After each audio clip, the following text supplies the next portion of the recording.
Hi students, welcome to economy Venkatesh sir online classes. నేను మీ economy Venkatesh సార్ని. ఆంధ్రప్రదేశ్ రాష్ట్రంలో డిఎస్సి ప్రిపేర్ అవుతున్నటువంటి ఆస్పిరెంట్స్కి జీకే పాయింట్ ఆఫ్ వ్యూలో, అదేవిధంగా ఏపీపీఎస్ టీజీపీఎస్ ప్రిపేర్ అవుతున్నటువంటి ఆస్పిరెంట్స్కి సైన్స్ అండ్ టెక్నాలజీలో భాగంగా, లేకపోతే పర్యావరణంలో భాగంగా, లేకపోతే జాగ్రఫీలో భాగంగా ఖచ్చితంగా క్వశ్చన్ పడేటటువంటి ఒక ఏరియా వన్యప్రాణుల సంరక్షణ అనేది. ఇప్పుడు మీకు ఎకానమీ కోర్సెస్ ఫుల్గా కావాలనుకుంటే Indian economy, Telangana economy, AP economy present classes అనేవి జరుగుతున్నాయి. మన యాప్లో తీసుకోవచ్చు. జీకే డిఎస్ వాళ్ళకి, ఎస్ఐ కాలేజ్ వాళ్ళకి జీకే సపరేట్గా ఉంది. ఓకేనా, దీన్ని ఉపయోగించుకోండి. ఓకేనా, ఇప్పుడు మీరు ఈ క్లాసెస్ మీకు కావాలనుకుంటే ఎకానమీ వెంకటేశ్వర్ యాప్ని మీరు ప్లే స్టోర్కి వెళ్ళి డౌన్లోడ్ చేసుకోండి. ఓకేనా, ఈ యాప్లో మీకు అన్నీ కూడా అందుబాటులో ఉంటాయి. Economy classes plus GK current affairs classes. మీకు ఏమో డౌట్ ఈ నెంబర్కి కాల్ చేయండి. 9030539097కి కాల్ చేయండి. ఓకేనా, కాల్ చేసినట్లయితే నేను మీకు సమాధానం చెప్తాను. ఓకేనా, రైట్. ఓకేనా, మీరు ఒకసారి చూసి తీసుకోవచ్చు మన యాప్లో క్లాసెస్ ఎలా ఉన్నాయి అని. మీరు మా యూట్యూబ్ ఛానల్ ఉన్నాయి, తీసుకోవచ్చు. అయితే భారతదేశంలో వన్యప్రాణి సంరక్షణ అంటే ఏమిటంటే, వన్యప్రాణి సంరక్షణ అంటే భూమి మీద నడిచేటటువంటి ప్రతి ఒక్క జీవిని సంరక్షించే బాధ్యత మన భారతదేశ భౌగోళిక సరిహద్దులో జీవిస్తున్నటువంటి లేదా నివసిస్తున్నటువంటి మానవ మనుగడకి అవసరం. ఓకేనా, ఇప్పుడు భారతదేశంలో ప్రస్తుతం టైగర్ రిజర్వ్ ఎన్ని ఉన్నాయి? మొట్టమొదటి టైగర్ రిజర్వ్ ఏది? భారతదేశం ఎన్ని నేషనల్ పార్కులు ఉన్నాయి? ఎన్ని ఎలిఫెంట్ రిజర్వ్లు ఉన్నాయి? ఎన్ని బయోస్ఫియర్ రిజర్వ్స్ ఉన్నాయి? ఇవన్నీ కూడా మనం ఒకసారి ఈ క్లాసులో బ్రీఫ్గా తెలుసుకుందాం. ఓకేనా, ఖచ్చితంగా ఈ వీడియో చూడండి. ఖచ్చితంగా ప్రశ్న అనేది కంపల్సరీ పడుతుంది. ఓకేనా, రైట్. నెక్స్ట్, ఇప్పుడు వన్యప్రాణి సంరక్షణ అనేది మనకి ఇక్కడ వన్యప్రాణి సంరక్షణ చట్టం 1972లో తీసుకురావడం అనేది జరిగింది. ఈ చట్టం ప్రకారం మన భారతదేశం ప్రతి ఒక్క పౌరుడు కూడా వన్యప్రాణిని సంరక్షించే బాధ్యత కలిగి ఉంటాడు. 1972లో తీసుకొచ్చారు వైల్డ్ లైఫ్ ప్రొటెక్షన్ యాక్ట్. భారత రాజ్యాంగంలో ఆర్టికల్ నెంబర్ 48 ఏం చెప్తుందంటే, కేంద్ర రాష్ట్ర ప్రభుత్వాలు వన్యప్రాణుల సంరక్షణకు కృషి చేయాలని చెప్తుంది. అదేవిధంగా 51 ఏలో భాగంగా ప్రాథమిక విధిలో ఒక విధిగా ఈ జంతు సంరక్షణ అనే ఒక విధిని చేర్చడం అనేది జరిగింది. అంటే భారతదేశంలో వన్యప్రాణుల సంరక్షణ పౌరుల బాధ్యత అనేది భారత రాజ్యాంగంలోని ప్రాథమిక విధుల్లో 51 ఏలో భాగంగా ఒక ప్రాథమిక విధిగా ఉంది. అయితే ఇప్పుడు భారతదేశం ఇప్పటి వరకు టైగర్ రిజర్వ్ సంఖ్య ఎంత అనేసి అంటే 58 ఉన్నాయి. ఇప్పటి వరకు 58 ఉన్నాయి. భారతదేశంలో మొత్తం నేషనల్ పార్కుల సంఖ్య ఎంత అంటే 107 ఉన్నాయి. భారతదేశం మొత్తం ఎలిఫెంట్ రిజర్వ్స్ ఎన్ని ఉన్నాయి అనేసి అంటే 33 ఉన్నాయి. నెక్స్ట్, అదేవిధంగా బయోస్పియర్స్ రిజర్వ్స్ ఎన్ని ఉంటాయంటే 18 ఉన్నాయి. ఓకేనా, అదేవిధంగా మన భారతదేశంలో రామ్సార్ సైట్ల సంఖ్య ప్రజెంట్ 98 ఉన్నాయి. గుర్తుపెట్టుకోవాలి ఇవన్నీ సంఖ్య కూడా. రామ్సార్ సైట్ల ప్రస్తుతం మన భారతదేశం బ్లూ ఫ్లాగ్ సర్టిఫికేషన్ బీచెస్ 12 ఉన్నాయి. ఈ 12లో మన భారతదేశం నుండి మన ఆంధ్రప్రదేశ్ రాష్ట్రం నుంచి విశాఖపట్నంలోని రుషికొండ బీచ్ కూడా ఉంది. దాంతో పాటు భారత రాజ్యాంగంలో ఇక్కడ ఈ బ్లూ ఫ్లాగ్ సర్టిఫికేషన్ బీచెస్ చిత్తడి నేల సంఖ్య 98 ఉన్నాయి. దీంతో పాటు మనకు సంఖ్య గుర్తుపెట్టుకోవాలా, రిమైనింగ్ ఏమైనా ఉన్నాయా? ఓకేనా, ఇలా సంఖ్య పరంగా మీరు గుర్తుపెట్టుకున్నట్లయితే పోటీ పరీక్షలు ఖచ్చితంగా నెగ్గొచ్చు. ఓకేనా, ఇప్పుడు భారతదేశంలో మొట్టమొదటిసారి ఏర్పాటు చేయబడ్డ టైగర్ రిజర్వ్ ఏదనేసి అంటే బందీపూర్ టైగర్ రిజర్వ్. దీన్ని 1972లో ఏర్పాటు చేశారు. గుర్తుపెట్టుకోండి, Bandipur tiger reserve. Bandipur tiger reserve ఎక్కడుందనేసి అంటే కర్ణాటక రాష్ట్రంలో ఉంది. This is India's first tiger reserve. భారతదేశం మొట్టమొదటి నేషనల్ పార్క్ ఏదనేసి అంటే హేలీ నేషనల్ పార్క్. దీన్నే జిమ్ కార్బెట్ నేషనల్ పార్క్ అని పిలుస్తాము. దీన్ని 1935లో ఉత్తరాఖండ్ రాష్ట్రం ఏర్పాటు చేయబడింది. మన భారతదేశం మొట్టమొదటి పక్షుల అభయారణ్యం ఎక్కడ ప్రారంభమైందంటే తమిళనాడులో ప్రారంభమైంది. మన భారతదేశంలో 2023లో భారతదేశంలో పర్యావరణ మరియు అటవీ మంత్రిత్వ శాఖ 5వ పులుల గణన జరిపింది. 5వ పులుల గణన జరిపింది. ఈ 5వ పులుల గణనలో భాగంగా భారతదేశం ప్రస్తుతం పులుల సంఖ్య 3167 పులులు మన భారతదేశంలో ఉన్నాయి. అదే 4వ గణన ప్రకారం మన భారతదేశం 2967 పులులు ఉన్నాయి. అంటే 4వ పులుల గణన 5వ పులుల గణనతో పోలిస్తే మనకు 200 పులులు ఇక్కడ పెరిగాయి. ఓకేనా? ఇవన్నీ కూడా మనం ఒకసారి చూద్దాం. 1972లో భారతదేశ జాతీయ జంతువుగా సింహం ఉండేది. అప్పటి వరకు కూడా 1972లో మొట్టమొదటిసారిగా మన భారతదేశ జాతీయ జంతువుని బెంగాల్ టైగరు, దాన్ని మనం టైగర్ అని పిలుస్తాం. ఓకేనా? టైగర్ ని గుర్తించమనేది జరిగింది. అప్పటి నుంచి మన భారతదేశం ప్రాజెక్టులను అంటే ఈ టైగర్స్ ని సంరక్షించడం కోసం, దీని యొక్క పాపులేషన్ పెంచడం కోసం 1973 ఏప్రిల్ 1వ తారీఖున మన భారతదేశంలో ప్రాజెక్ట్ టైగర్ ని ప్రారంభించారు. ఇది 2023 ఏప్రిల్ 1 నాటికి మన భారతదేశంలో ఈ టైగర్ ప్రాజెక్ట్ ను ప్రారంభించబడి 50 ఇయర్స్ కంప్లీట్ చేసుకున్న సందర్భంగా 5th tiger census released in Karnataka at the Bandipur tiger reserve. ఓకేనా? బండీపూర్ టైగర్ రిజర్వ్ మన భారతదేశంలో 5వ పులుల గణన అనేది ప్రారంభమైంది. ఓకేనా? దీన్ని మరింత వివరంగా మనం చూద్దాం. అదేవిధంగా 2023 ఏప్రిల్ 9న పెద్ద పులులు అయినటువంటి పెద్ద పులులు కాదు, పెద్ద పిల్లులు అంటాం. పెద్ద పిల్లులు 7 ఉన్నాయి. చిరుత, మంచు చిరుత, సింహము, పులి, జాగ్వా, చిరుత, ప్యూమా, ఇలా 7 రకాల పెద్ద పిల్లులను సంరక్షించడం కోసం మన భారతదేశ ప్రధానమంత్రి నరేంద్ర మోడీ 2023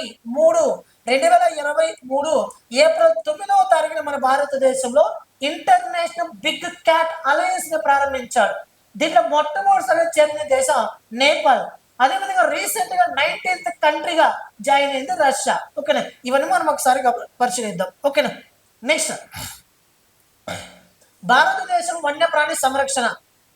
ప్రపంచంలో అత్యధికంగా జీవ వైవిధ్యం కలిగినటువంటి దేశాలలో మన భారతదేశం కూడా ఒకటి. రైట్. నెక్స్ట్, 1895 ఇయర్లో దేశంలో మొట్టమొదటి పక్షుల అభయారణ్యాన్ని తమిళనాడులోని వేదాంతంగల్ లో ఏర్పాటు చేశారు. చెప్పాను. మన 1935లో దేశంలోని మొట్టమొదటిసారిగా నేషనల్ పార్క్ ఏర్పాటు చేశారు. ఉత్తరప్రదేశ్ కాదు, ఉత్తరాఖండ్లోని ఏలీ నేషనల్ పార్క్ ఏర్పాటు చేశారు. దాని తర్వాత పేరు మార్చారు జిమ్ కార్బెట్ నేషనల్ పార్క్ గా.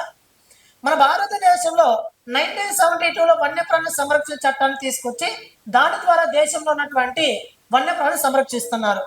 42వ రాజ్యాంగ సవరణ ద్వారా వన్యప్రాణి సంరక్షణను రాష్ట్ర జాబితా నుండి తొలగించి ఉమ్మడి జాబితాలోకి చేర్చారు. భారత రాజ్యాంగం యాజ్ పర్ 7th షెడ్యూల్. ఓకేనా? 7th schedule. టైగర్ ప్రాజెక్టులు. భారతదేశం మొట్టమొదటి టైగర్ ప్రాజెక్ట్ లేదా టైగర్ రిజర్వ్ ఏదంటే జిమ్ కార్బెట్ నేషనల్ పార్క్.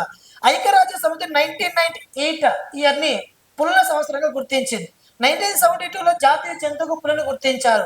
ప్రస్తుతం దేశంలో మొత్తం 58 టైగర్ రిజర్వ్లు ఉన్నాయి. ఎప్పటికీ 2026 ఫిబ్రవరి 10 నాటికి గుర్తుపెట్టుకోండి. ఓకేనా? ఇటీవల గుర్తింపు టైగర్ రిజర్వ్లు 56వది, 57వది, 58వది. గురుగాసిదాసు టైగర్ రిజర్వ్ ఛత్తీస్గఢ్ లో ఉంటుంది. ఇది 2024లో గుర్తింపు పొందింది. రతబాని టైగర్ రిజర్వ్ ఇది మధ్యప్రదేశ్ ఉంది, 2024లో గుర్తింపు పొందింది. మాధవ్ టైగర్ రిజర్వ్ మధ్యప్రదేశ్ రాష్ట్రంలో ఉంది. ఇది 2025లో గుర్తుపెట్టుకోండి. ఇక్కడ కింద నుంచి పైకి అమర్చమంటాడు. గురుగాసిదాసు 56. అదే రతబాని టైగర్ రిజర్వ్ మనకి Madhya Pradesh. Madhav tiger reserve last. గుర్తుపెట్టుకోండి. ఇవన్నీ కూడా ఈ రెండు 2024 గుర్తింపు 25 గుర్తింపు పొందింది. ఓకేనా? రాష్ట్రాల వారిగా టైగర్ రిజర్వ్ కంప్లీట్ గా మన యాప్ లో ఉంటుంది, చూసుకోవచ్చు. ఓకేనా? రైట్. ఇది నాగార్జున సాగర్ టు శ్రీశైలం అనే మన ఆంధ్రప్రదేశ్ రాష్ట్రంలో ఉంది. ఇది భారతదేశం అతి పెద్ద టైగర్ రిజర్వ్. ఓకేనా? రైట్. నెక్స్ట్, కొత్త వన్యప్రాణి సంరక్షణ చట్టాలు. భారతదేశ వన్యప్రాణి సంరక్షణ చట్టం 1972, అస్సాం ఖడ్గమృగం భద్రతా చట్టం 1954, బెంగాల్ ఖడ్గమృగం భద్రతా చట్టం 1932. అస్సాం అంటే గుర్తు రావాల్సిన 1954, బెంగాల్ అంటే గుర్తు రావాల్సిన 1932. ఓకేనా? నెక్స్ట్, ప్రతి సంవత్సరం కూడా మే 22వ తారీఖున మనం జీవ వైవిధ్య దినోత్సవం జరుపుకుంటాం. World biodiversity day. జాతీయ స్థాయి జీవ వైవిధ్యం నేషనల్ బయోడైవర్సిటీ బోర్డ్ ఎక్కడుందంటే ఆర్గనైజేషన్ చెన్నైలో ఉంది. జూలై 29వ తారీఖు ప్రతి ఏటా కూడా మనం పులుల దినోత్సవంగా జరుపుకుంటాం. ఓకేనా. నెక్స్ట్ ఆగస్టు 12వ తారీఖున మనకి ఏనుగుల దినోత్సవంగా జరుపుకుంటాం. ఓకేనా. దేశంలో ప్రస్తుతం జాతీయ పార్కులు ఎన్ని ఉన్నాయి సార్? మొత్తం 107 జాతీయ పార్కులు ఉన్నాయి. జాతీయ హోదా ఇవ్వబడిన వన్యప్రాణి సంరక్షణ కేంద్రాలే జాతీయ పార్కులు. ప్రపంచంలో మొట్టమొదటి national park yellow stone national park, ఇది అమెరికాలో ఉంటుంది. మిత్రమా 1872లో ఏర్పాటు చేశారు. మన భారతదేశం మొట్టమొదటి నేషనల్ పార్క్ అంటే ఏది? మనకి జిమ్ కార్బెట్ నేషనల్ పార్క్. ఇండియాలో మొట్టమొదటి జాతీయ పార్కు 1935 ఉత్తరాఖండ్ రాష్ట్రంలో ఏలీ నేషనల్ పార్క్ ఏర్పాటు చేశారు. దాని ప్రస్తుతం జిమ్ కార్బెట్ నేషనల్ పార్క్ గా పిలుస్తున్నారు. నెక్స్ట్ దేశంలో ప్రస్తుతం 105 జాతీయ పార్కులు ఉన్నాయి. 106వది రైమన నేషనల్ పార్క్ అస్సాము, 107వది Similipal national park Odisha. Ministry of environment, forest and climate change వారు నివేదిక ప్రకారం అత్యధిక జాతీయ పార్క్ ఎక్కడున్నాయంటే అండమాన్ నికోబార్ దీవుల్లో ఉన్నాయి. నెక్స్ట్ తెలంగాణలో కాసు బ్రహ్మానంద రెడ్డి నేషనల్ పార్క్ ఉంది. అదేవిధంగా వనస్థలి నేషనల్ పార్క్ ఉంది, మృగవని నేషనల్ పార్క్ ఉంది. మన ఆంధ్రప్రదేశ్ లో శ్రీ వెంకటేశ్వర నేషనల్ పార్క్ ఉంది, పాపికొండల నేషనల్ పార్క్ ఉంది, రాజీవ్ గాంధీ నేషనల్ పార్క్ ఉంది. ఓకేనా. ఇవన్నీ కూడా మనకి ఆంధ్రప్రదేశ్ తెలంగాణ రాష్ట్రాల్లో ఉన్నాయి. నెక్స్ట్ మణిపూర్ రాష్ట్రంలో కైబల్ లంజావో నేషనల్ పార్క్, ఇది ప్రపంచంలో తేలియాడే నేషనల్ పార్క్ అంటారు. లోక్తక్ సరస్సులో ఇది ఉంటుంది. ఇక్కడ షాంఘై అనే మణిపూర్ దిప్పే సంరక్షించబడుతుంది. సిరోహి నేషనల్ పార్క్ కూడా మణిపూర్ రాష్ట్రంలో ఉంది. ఓకేనా. Next Sikkim Kanchenjunga national park, Arunachal Pradesh లో ఉన్నాయి, మిజోరాం రాష్ట్రంలో ఇవి ఉన్నాయి, బీహార్ రాష్ట్రంలో వాల్మీకి నేషనల్ పార్కులు ఉన్నాయి. ఓకేనా. నెక్స్ట్ ఇక్కడ నేషనల్ జూలాజికల్ పార్క్ ఎక్కడ ఉందంటే న్యూఢిల్లీలో ఉంది. ఇందిరాగాంధీ నేషనల్ ఫారెస్ట్ అకాడమీ ఎక్కడ ఉందంటే డెహ్రాడూన్ లో ఉంది. యునెస్కో చేత గుర్తింపు పొందినటువంటి వరల్డ్ హెరిటేజ్ నేషనల్ పార్కు. ఇవన్నీ కూడా మీకు లిస్ట్ ఇచ్చాను, మీరు ఒకసారి చూసుకోవడం. దీని కంప్లీట్ ఇన్ఫర్మేషన్ మన యాప్ లో ఉంది, మీరు ఒకసారి చూసుకోవచ్చు. ఓకేనా. నెక్స్ట్ పులులు లెక్కించడానికి కొత్త ప్రక్రియను మన భారతదేశం తీసుకొచ్చారు. ఆ ప్రక్రియ ఏంటంటే ప్రధానమంత్రి చైర్మన్ గా నేషనల్ టైగర్ కన్జర్వేషన్ అథారిటీని ఏర్పాటు చేసి ఉంటారు. ఇది ప్రత్యేకమైన సాఫ్ట్వేర్ ను రూపొందించి దాని ద్వారా ప్రజెంట్ మన భారతదేశంలో పులులు లెక్కిస్తున్నారు. ఒకప్పుడు మన భారతదేశం పాద ముద్రల ఆధారంగా పులులు లెక్కించేవారు. ప్రజెంట్ సాఫ్ట్వేర్ ఆధారంగా రూపొందిస్తున్నారు. ఆ సాఫ్ట్వేర్ ఏంటంటే చూద్దాం. ఇక్కడ గతంలో పాద ముద్రల ప్యూక్ మార్క్ అంటాం ఆధారంగా పులులు లెక్కించేవారు. దీనిలో లెక్కింపు ఖచ్చితత్వం కొరబడింది. అందువల్ల నూతన సాఫ్ట్వేర్ ని రూపొందించారు. దాని పేరు M-STRIPS, అంటే monitoring system for tiger intensive protection and ecological status.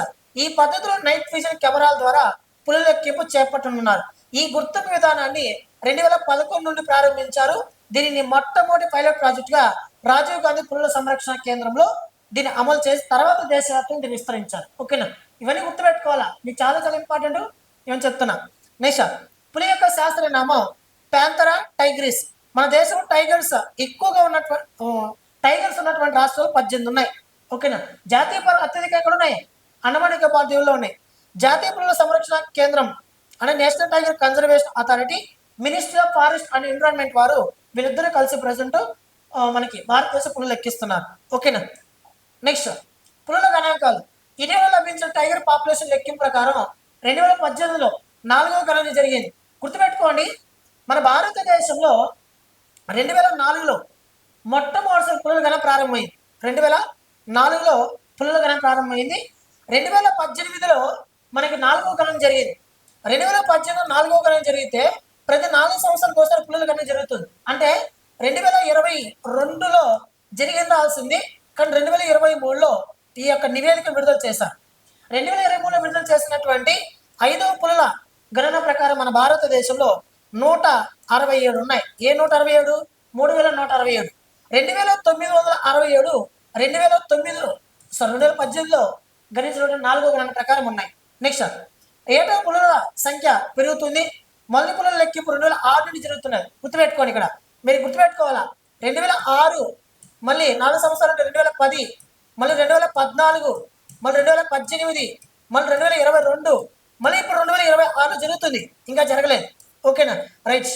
Next, పులులు విస్తరించిన ప్రాంతం మధ్యప్రదేశ్, ఆంధ్రప్రదేశ్ పెరిగినట్లు ఈ సర్వేలో పేర్కొన్నారు. ఏ సర్వే ఇది? ఫోర్త్ గణన, 4వ పులుల గణన ప్రకారం. నెక్స్ట్, ఈశాన్య రాష్ట్రాల్లో ఈ ప్రాంతం తగ్గింది, మధ్యప్రదేశ్ బాగా పెరిగింది.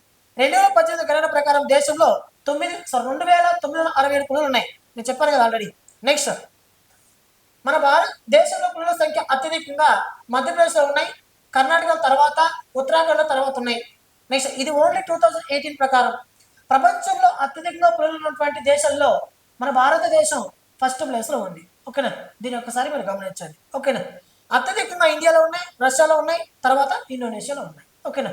నెక్స్ట్, ప్రాజెక్ట్ టైగర్ 50 ఏళ్ళు పూర్తి. మీకు ఆల్రెడీ నేను చెప్పాను. 1973 ఏప్రిల్ 1న ప్రాజెక్టు టైగర్ చేపట్టారు. 2023 ఏప్రిల్ 1 నాటికి 50 ఇయర్స్ కంప్లీట్ అయింది. కర్ణాటకలోని మైసూరులో టైగర్ ప్రాజెక్టు 50 ఏళ్ళు పూర్తి చేసుకున్న సందర్భంగా 5వ పులుల గణన నివేదికను నరేంద్ర మోడీ పులుల సంరక్షణ కోసం అమృత్ కాల్ దృష్టి అనే ఒక పేరుతో ఈ నివేదికను విడుదల చేశాడు. టైగర్ ప్రాజెక్ట్ 50 ఏళ్ళు పూర్తి చేసుకున్న సందర్భంగా ఒక స్మారక నాణ్యాన్ని కూడా విడుదల చేశాడు. ఏర్పాటు చేసిన కార్యక్రమాన్ని ప్రధానమంత్రి 2023 ఏప్రిల్ 9న ప్రారంభించారు. ఇవన్నీ కూడా ఫస్ట్ మీకు ఎక్స్ప్లెయిన్ చేస్తున్నా క్లారిటీగా. ఈ పులుల గణన 5వ గణన ప్రకారం భారతదేశం మొత్తం పులుల సంఖ్య 3167 ఉన్నాయి, as per 5th tiger census ప్రకారం. ఓకేనా? ఇంకో విషయం గుర్తుపెట్టుకోండి, 4th టైగర్ సెన్సస్ ప్రకారం స్టేట్ వైజ్ లెక్కిస్తే 5th tiger census area wise లెక్కించింది. ఓకేనా? చాలా important, most important. Coming competitive examination లో బిట్ లేకుండా క్వశ్చన్ పేపర్ అనేది ఉండదు. ఓకేనా? ఇంటర్నేషనల్ బిగ్ క్యాట్ అలయన్స్ దీనిని 2023 ఏప్రిల్ 9న నరేంద్ర మోడీ ఏర్పాటు చేశారు. ఆసియాలోనే వన్యప్రాణుల వేట జరుగుతుంది, అక్రమ వ్యాపారం జరుగుతుంది. దీన్ని దృఢంగా అరికట్టాలనే ఉద్దేశంతో నరేంద్ర మోడీ 2019 జూలై మాసంలో ప్రపంచ నాయకులకు పిలుపునిచ్చాడు. కానీ రూపొందించిన మాత్రం 2023లో. దీని ప్రకారం 7 పెద్ద పిల్లలను సంరక్షిస్తారు. 1 పులి, 2 సింహం, చిరుత పులి, మంచు చిరుత, ప్యూమా, జాగ్వార్ చిరుత వంటి జాతులకు ఆశ్రమం కల్పించాలని చేశారు. మొట్టమొదటిసారిగా దీంట్లో చేరినటువంటి దేశం ఏంటంటే నేపాల్. ఓకేనా? నెక్స్ట్, ఈ కుటుంబంలో సభ్యత్వానికి పొందినటువంటి మొట్టమొదటి దేశం నేపాల్ అనమాట. ఓకేనా? రైట్. భారతదేశం ప్రస్తుతం ఎన్ని ఉన్నాయంటే మొత్తం 18 జీవవర్ణ మండలాలు ఉన్నాయి మిత్రమా. అదేవిధంగా 33 ఎలిఫెంట్ రిజర్వ్లు ఉన్నాయి. 33వ ఎలిఫెంట్ రిజర్వ్ వచ్చి టెరాయ్ ఎలిఫెంట్ రిజర్వ్, ఇది ఉత్తరప్రదేశ్ రాష్ట్రంలో ఉంది. ఇవన్నీ కూడా మీరు ఒకసారి గమనించండి, మన యాప్లో కంపల్సరీ ఉన్నాయి. ఓకేనా? 18 ఉన్నాయి కదా మన భారతదేశం బయోస్ఫియర్ రిజర్వ్స్. దాంట్లో యునెస్కో చేత United Nations education, scientific and cultural organization 1945 November 16వ తారీఖు ఏర్పాటైంది. ప్యారిస్ ఎక్కడుంది? ఫ్రాన్స్ లో ఉంది. ప్రస్తుతం UNESCO director general Khaled El Enany అనే ఒక వ్యక్తి ఉన్నాడు. ఖలేద్ ఎల్ ఇలానీ, ఆయన ఈజిప్ట్ దేశస్థుడు. గతంలో ఒక మహిళ ఉన్నది, ఆ మహిళ స్థానంలో ఇప్పుడు బాయ్ వచ్చాడు. ఓకేనా? మెన్ వచ్చాడు. కాబట్టి ఇవి యునెస్కో చేత గుర్తింపు పొందినటువంటి మన భారతదేశంలో బయోస్ఫియర్ రిజర్వ్స్. ఓకేనా? ఇవన్నీ కూడా మీరు క్లారిటీగా చూసుకోండి. కంప్లీట్ క్లాసెస్ మన యాప్ లో ఉన్నాయి, చూసుకోవచ్చు. మన యాప్ పేరు అకాడమీ వెంకటేశ్వర యాప్. మీరు మన యాప్ డౌన్లోడ్ చేసుకోండి. ఓకేనా? Thank you so much.